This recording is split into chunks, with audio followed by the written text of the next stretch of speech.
Patuloy naman ang pagpapalawak ng Department of Migrant Workers sa serbisyong hatid ng OFW Hospital. Katunayan, ilan na ang ating mga kababayan ang nakikinabang na. Si Bien Manalo sa detalye. Mahigit 2 linggo pa lang ang nakalilipas nang maoperahan ang magsasakang si Tatay Benito sa OFW Hospital sa San Fernando City, Pampanga. Nagkaroon kasi siya ng bato sa gallbladder na pwedeng magdulot ng mas malalang komplikasyon kung hindi agad maaalis. Laking pasasalamat niya dahil wala siyang binayaran sa kanyang operasyon at maging sa kanyang mga gamot. Kung susumahin, posible aniyang umabot sa mahigit 100,000 piso ang kanyang babayaran kung sa pribadong ospital siya nagpa-opera. Benepisyaryo siya ng kanyang anak na OFW na nasa Qatar na nagtatrabaho roon bilang isang nurse.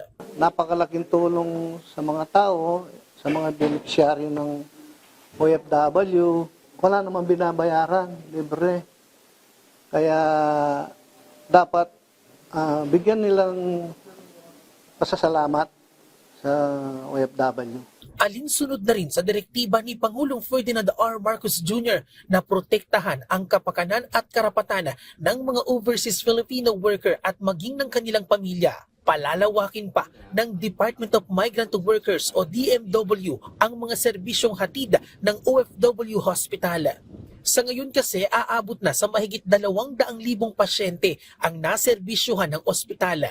Pinakamarami rito ay sumailalim sa laboratory tests at OPD patients. Coming soon yung Cancer Care Center na groundbreak ni Pangulo last December.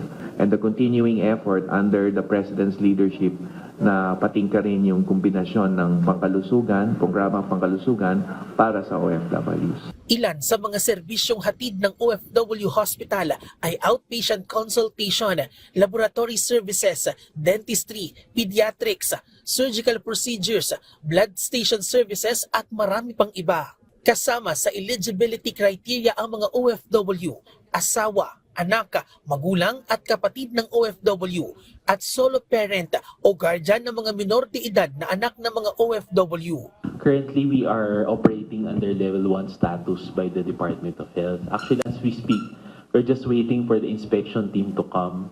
We have already submitted our application for licensing of level 2 last July 4. Target naman ng DMW na makapagpatayo pa ng OFW Hospital sa iba pang bahagi ng Pilipinas, base na rin sa kautusan ng Pangulo.